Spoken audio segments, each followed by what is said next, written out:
Good afternoon, everyone. Welcome to our webinar. This is another webinar presented by the DAIReXNET group. This is part of the E-extension. Our topic today is a very timely and important topic, one on avoiding disease in dairy calves. Our speaker today is Dr. Jeff Smith from North Carolina State. Dr. Smith did his undergraduate program in animal and dairy science in Clemson, and then went on and did a master's degree in toxicology at the University of Illinois, and then continued to complete his doctorate of veterinary medicine degree in 1998. Dr. Smith then remained at the University of Illinois for another 4 years while he completed his internship and residency in internal medicine, along with a PhD in physiology. At that point, he moved to North Carolina State University and was added to the faculty in 2002, and currently he is a professor of ruminant medicine in the Department of Population Health and Pathobiology. Jeff is a diplomat of the American College of Veterinary Internal Medicine, and his primary clinical and research interests revolve around clinical medicine of ruminants with a specific focus on calf health, which of course is our topic for this morning, or this afternoon. So with that, I'll go ahead and let Jeff go ahead and start the program. Thank you. Thank you for the introduction, Dr. Van Saun. It's my pleasure to talk with you all this afternoon. So we're going to talk for about 20 or 25 minutes on avoiding disease in dairy calves, which is obviously a really important topic. As an introduction, I'm going to say most of this presentation is going to focus on management. Overall, I think our focus when it comes to calf disease should be on management. There are certainly specific products out there and vaccines that may help us avoid diseases in dairy calves. But most of the diseases that we deal with in the industry, whether it's diarrhea, whether it's pneumonia, whether it's umbilical problems, usually deal from or stem from improper calf management and or poor facilities. I would say if you have poor facilities, if you have failure of passive transfer problems or things like that on any significant basis, there's not a magic bullet or a magic product out there that's going to solve your problem. So we're going to come at this presentation today mostly from a management standpoint. In this country, we still got a fairly significant mortality rate or death rate in pre-weaned dairy heifers. The last study that was done by the United States Department of Agriculture showed about 8% of dairy heifers died before weaning. That's not including another 6 to 7% stillbirth rate. The study showed only about 40% of farms were able to produce enough heifers to serve their needs.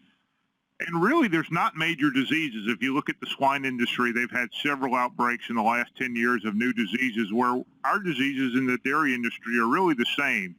Diarrhea, pneumonia, septicemia, umbilical infections.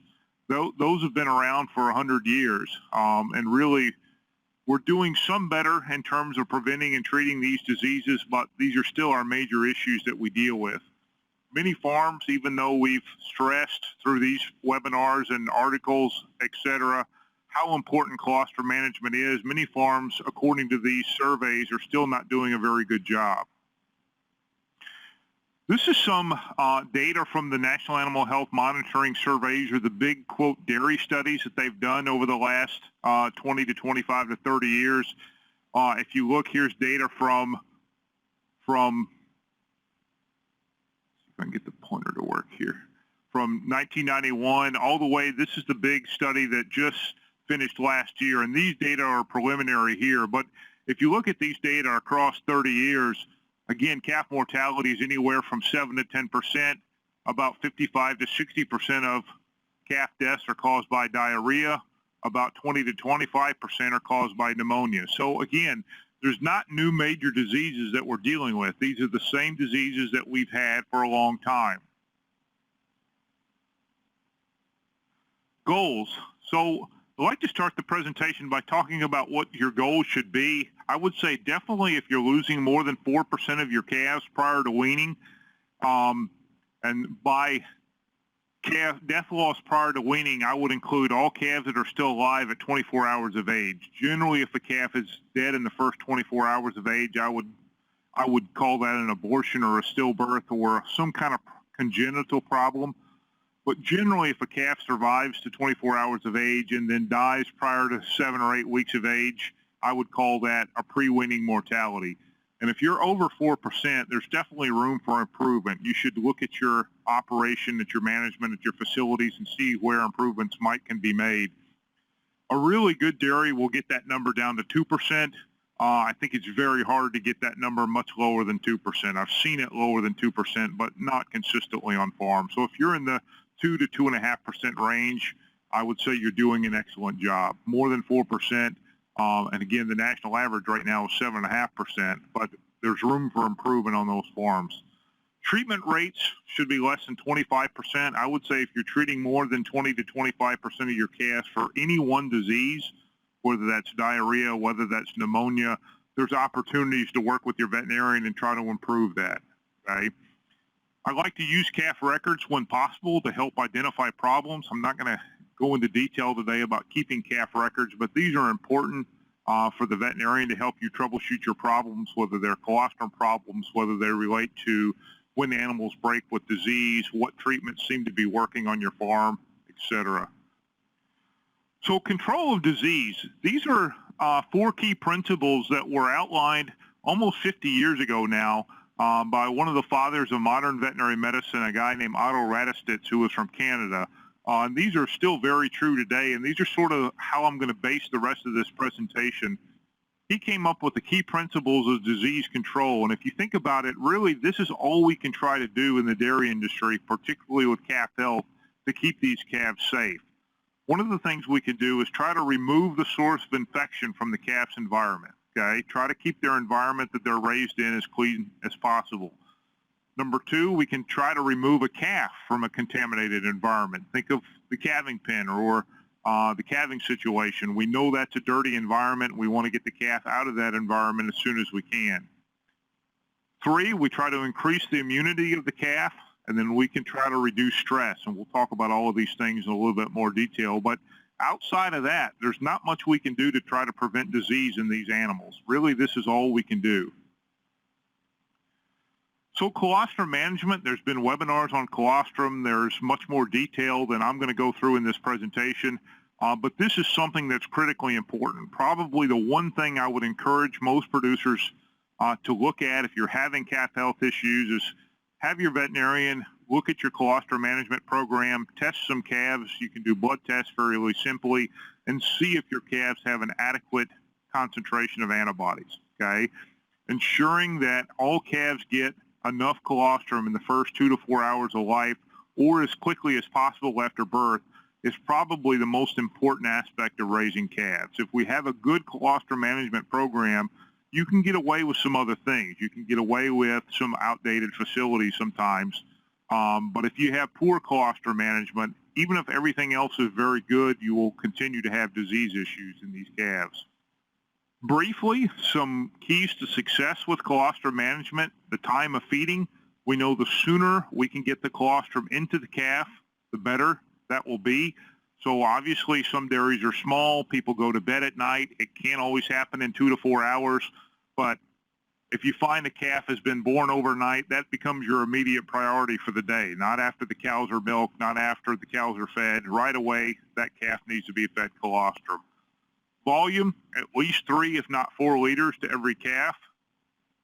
Clean colostrum, what we've shown is bacteria will hinder antibody absorption. So if we have colostrum with a lot of antibodies, if there's also a lot of bacteria, you won't get good absorption. So we need clean colostrum. We need to harvest it from a clean udder. We recommend not to pool colostrum or mix it from multiple cows. That's a good way to transmit diseases, and usually will overemphasize poor quality colostrum and lead to more problems with failure of passive transfer.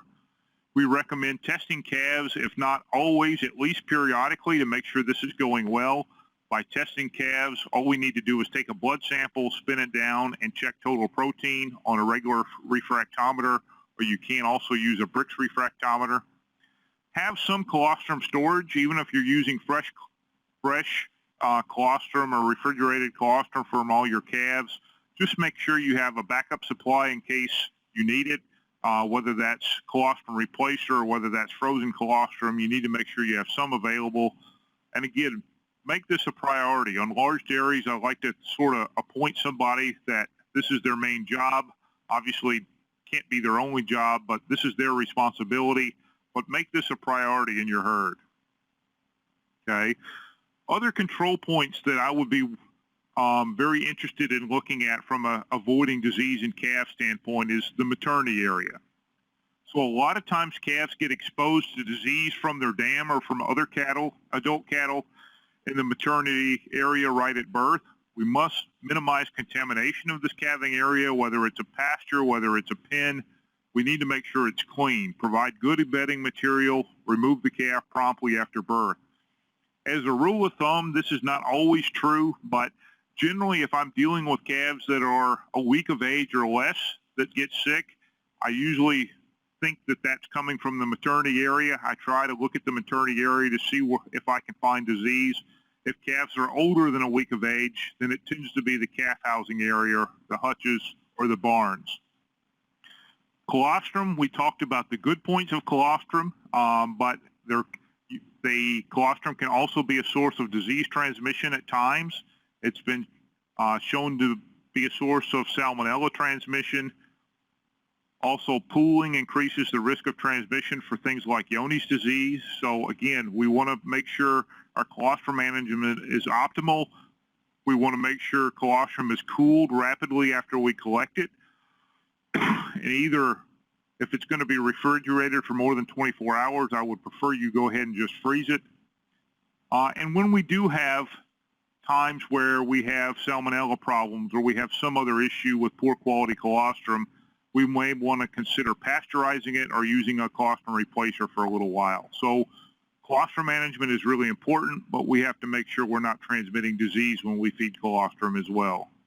Housing, we want to make sure with whether it's a barn, whether it's a hutch outside, we're making sure we're housing calves in a clean, dry environment with very good drainage. The key here really is to make sure we're not exposing calves to manure from adult cows for that first 8-week period. There are a lot of pathogens in there that don't cause disease for the cow, but will cause disease for the calf, okay? If you're using hutches, we want to make sure we're moving hutches to clean areas between calves.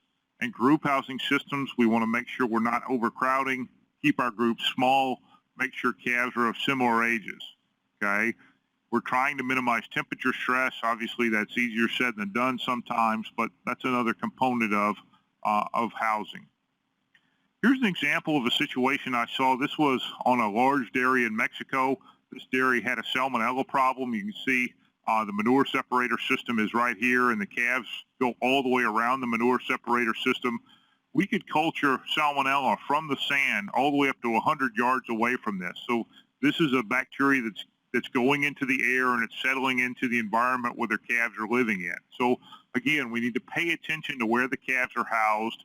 Are they exposed to manure in any way from the adult cattle? This was a problem that had been ongoing for years and never got better until we moved the calves to a totally different area of the farm. Calf density, okay?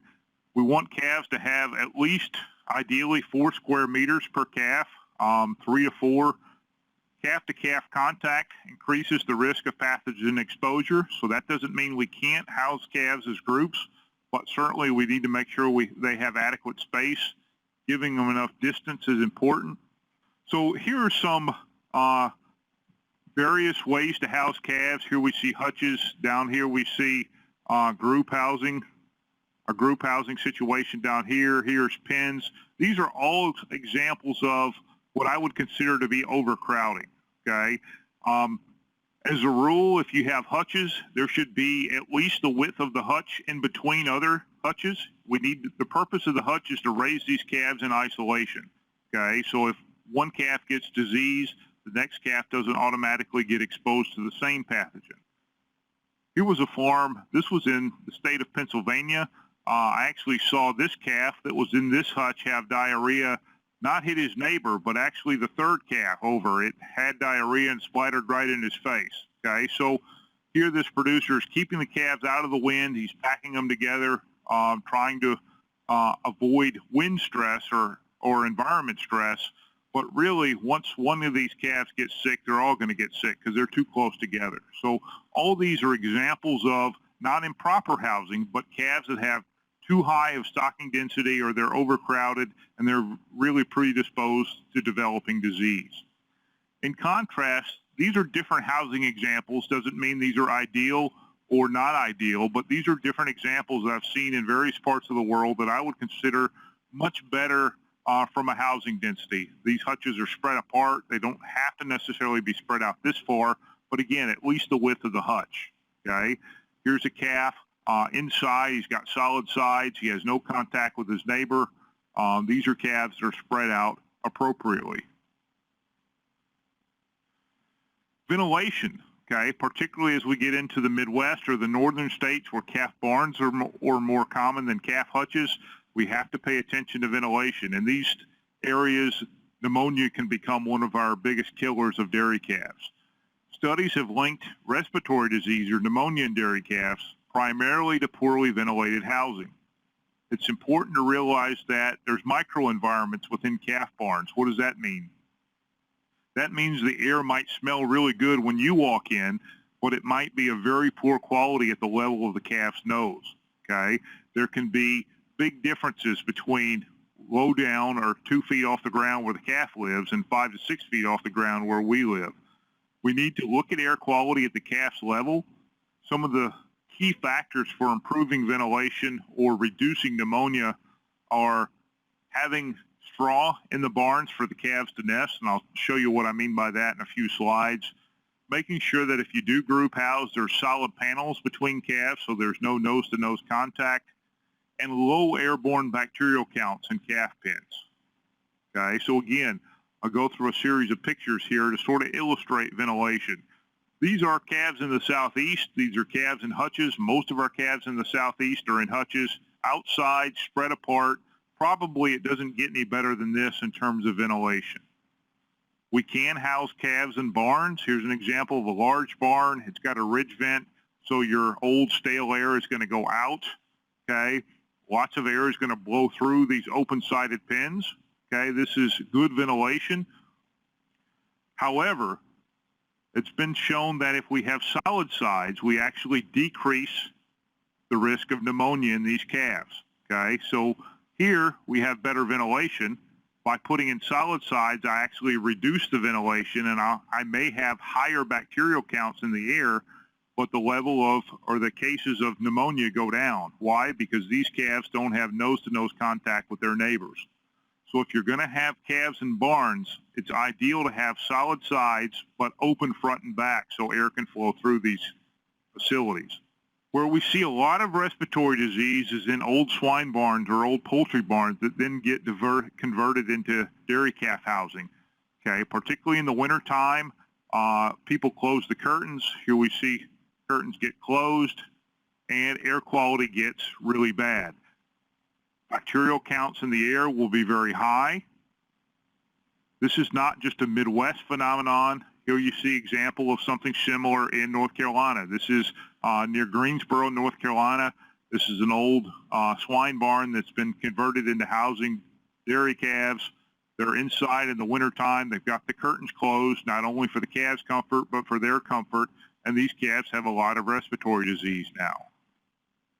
We talked about nesting score earlier. From University of Wisconsin data, they've shown that it was important to bed these calves deeply in straw and then leave the side curtains either fully open or partially open. So you're going to have a 40-degree barn, but if you can bed these calves, they can actually insulate themselves very well in straw. So what they did was they looked at something they called nesting score, meaning how deeply the calf was buried in the straw. And the goal is that the calf is buried deep enough that you can't see their legs.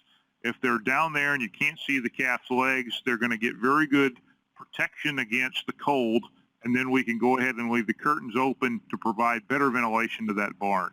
So ventilation is really, really important when we think about preventing pneumonia. Here's a group housing situation. These are calves on automatic feeders in North Carolina and housed in groups. Keys here again would be just to keep your group small, no more than 20 calves per group, and make sure they have adequate space and that there's good ventilation in the barn. Here's an example of, again, calves on automatic feeders in North Carolina. They have good ventilation, they're outside, but these calves are really overcrowded, and because they're overcrowded, they have a significant respiratory disease or pneumonia incidence in this herd as well. So, you know, managing these calves, managing facilities is really, really critical to avoiding disease. Nutrition is really important. There's a lot of work recently showing that if we maintain calves on higher planes of nutrition, if we feed them better, that they will be more resistant to disease. There was a recent study from Cornell with cryptosporidiosis where calves fed a higher plane of nutrition diet actually stopped shedding crypto faster and had fewer days of diarrhea as compared to calves on just a conventional gallon a day of 20% protein milk replacer.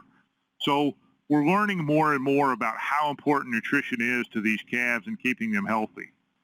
Minimize use of things like calf warmers, trailers for transporting calves. It's not that we can't use these things, but they rarely get cleaned and they tend to have high pathogen loads. If you have a farm that has salmonella, it will tend to be in these calf warmers or other facilities where every calf passes through. Make sure we clean our hutches and turn them upside down after every use. Make sure we're removing manure fairly frequently. Cleaning bedding material, cleaning buckets, cleaning bottles, that's all very important, okay? Some farms never clean their buckets. This is, ideally, we should be doing it every day, at least a couple times a week. This is a dairy that I used to go to. It actually doesn't exist anymore, but they had immaculate cleanliness, okay? So every bottle after every feeding was brushed, washed, hung up to dry. This was actually a prison dairy. They paid inmates 25 cents an hour to wash bottles. I know, you know, most of our dairies don't have that ability. Nobody's favorite job is to clean buckets or bottles, but this is another area that's really important to avoiding disease, is to make sure we're cleaning between animals. And then lastly, in terms of control stress, lots of different things can cause stress in the life of a dairy calf. Changing the diet, moving those animals, weather, whether that's cold or heat, variations in feeding schedule, weaning, all those things have been shown to increase disease. There's a lot of new science coming out that shows, certainly in swine, in the turkey chicken industry, they actually can have things like salmonella or O157H7 E. coli living in their intestines, and then stress stimulates growth or shedding of those organisms, okay? What they're showing is that the bacteria can actually detect changes in stress hormone, norepinephrine concentrations. They can live sort of dormantly in your gut for a while, and when that calf or when that pig becomes stressed, they start multiplying and cause disease. So preventing stress in the calf's life as much as possible is really important as well. So just to summarize the control points, make sure our colostrum management is in good shape, have a clean maternity area, try to remove the calf as quickly as we can after calving, make sure I have good nutrition. If you're still feeding just a gallon of 20% protein milk replacer, you're probably behind the times, okay? There's lots of data that shows calves will grow better, calves will be healthier on higher protein or higher planes of nutrition. Appropriate housing, you know, I don't know that there's hutches or barns or any one type is ideal. All types will work, but we need to make sure that we're raising calves that are not too crowded and making sure we have good ventilation. Minimize manure contact between calves and older cattle, sanitize feeding equipment, and then avoid stress in these animals as much as we can. Other risk factors are going to be climate, availability of water. Calves should always have water available, even right from birth. They may not drink very much, but they'll sort of play in it and get used to it. As they become a couple weeks of age, it's really, really critical that they have water. Erratic feeding schedules can be a risk factor for disease as well as bacterial contamination of milk and milk replacer. And then lastly, I'm not going to talk a lot about treating disease, but I would say the keys here are learn to identify sick calves early, both with diarrhea and pneumonia. They're going to respond much better to treatment if we catch them early in the course of disease. So I don't want to catch the calf with diarrhea that's down and can't get up. I want to catch the calf with diarrhea that's mildly dehydrated and will respond very well to oral electrolytes, okay? I don't want to catch the calf with severe pneumonia. I want to catch the calf very early before it has obvious signs of respiratory disease, okay? Second, I want to make sure that I have appropriate treatment protocols in place. Work with your veterinarian. The goal is that you have a written treatment protocol in place for the major diseases that you have on your farm, certainly diarrhea, certainly pneumonia, making sure that no matter who's working on the day when the calf gets sick, that the calf gets treated appropriately, okay? We also want to monitor response to these treatments regularly, make sure your protocols work. If you're giving Naxilk every day or every time a calf gets pneumonia and that doesn't seem to be working, we may need to reevaluate that protocol. But we shouldn't just change drugs on a daily basis when the calf is not responding. So again, in conclusion, their overall focus should be on management, not specifically products or interventions. Calf disease is mostly related to facilities, to nutrition, to colostrum management. The vast majority of diseases and calf health problems stem from some sort of management-related disease, okay? Here, down in the corner, we see an example of this. If I can get the pointer to work. I'm embarrassed to say this is a heifer on a farm in North Carolina. This heifer is about 8 months old and still in the hutch, hasn't been weaned.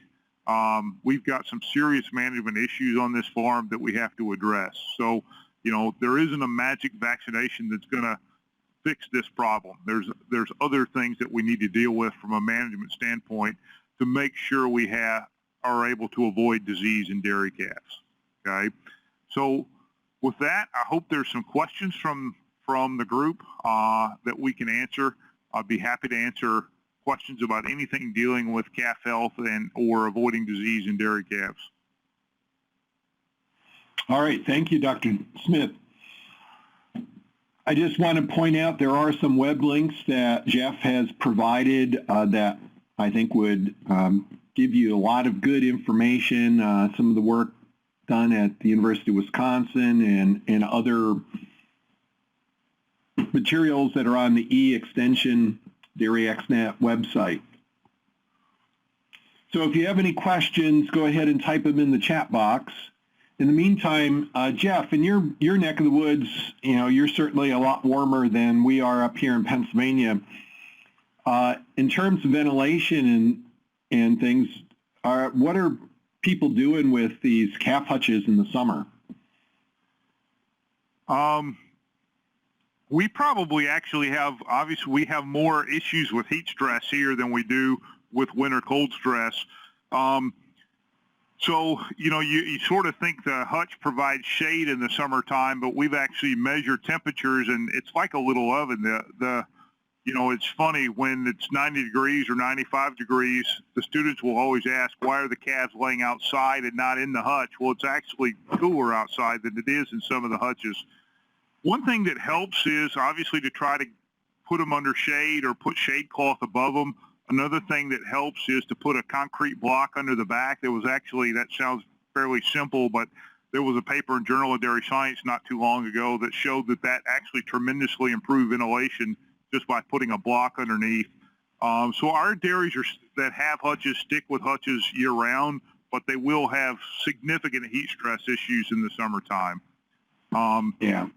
I haven't been to a farm that gets into like water or evaporative cooling of calves, but mainly trying to get shade over them and, you know, under a cluster of trees or something like that is what they do. Sometimes there's fan systems around the calves that push some air on some of the bigger farms. But that's really what is done mainly in this area to try to avoid heat stress. We have one question from Richard asking relative to your opinion on housing practices for pre-weaned calves. Do you prefer individual hutches or group housing?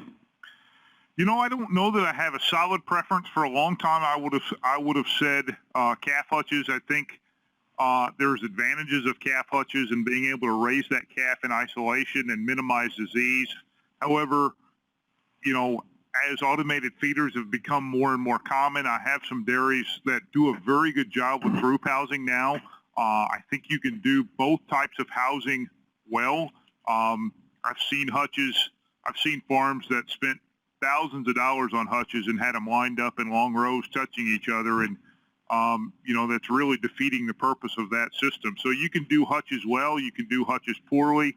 I think group housing can be done. I think hutches probably always have some advantage, but I really think in terms of automated feeders and ability to feed calves multiple times per day, I think that's probably will be the way we go in the future. So I think group housing is, I think, something that we need to spend some time figuring out how to do well, because there are multiple advantages to group housing over individual hutches in terms of managing those calves together. And I think, as you said earlier, the nutrition is such an important factor in building up the immune response and this calf's ability to fend off, you know, any of the pathogen insults that they can get exposed to. Yes, sir. Another question here. What about feeding? Is once, twice, or 3 times a day appropriate? What's better? There is some data. I don't know that it's published yet, but there is data that indicated 3 times a day was significantly better than twice a day. If you look at a beef calf, they will nurse 4 to 6 to even 7, 8 times a day sometimes. I guess personally, I don't see why a dairy calf would be any different. I think small meals more frequently is good. Once a day feeding is actually still relatively popular here in North Carolina. I'm not a fan of it. I see a lot of GI health issues in those calves that are fed 4 to 6 quarts once a day. I think that's too much. You know, twice a day feeding has been conventional in the dairy industry for years, but I think as we feed calves more frequently, I think there's some advantage to that. One of the things we know is that abomasal emptying, or the amount of time the milk sits in the stomach, is controlled significantly by volume. So the more volume we feed the calves, the longer it's going to sit in the stomach. That's going to lead to things like clostridial bloat, okay, because you have a very energy-dense liquid sitting in the stomach. You have bacteria there that produce gas, and we get increased rates of disease. So I think feeding smaller volumes more frequently is going to be better. You know, a lot of my dairymen will feed twice a day, and I encourage them to feed 3 times a day, and they just can't get it done from a labor standpoint. I think probably any more than 3 times a day is impractical without going to something like an automated calf feeder. But I do think there is advantages to feeding smaller volumes more frequently. Now, you also mentioned needing or desiring to identify sick calves early. Any protocols or systems out there that you could highlight that might help people to implement some kind of system where they can identify sick cows a little more quickly? Sure. You know, it's going to depend a little bit on what your major disease is. If it's pneumonia, there's a very good system that's been designed by the folks at University of Wisconsin. There's a respiratory disease scoring system.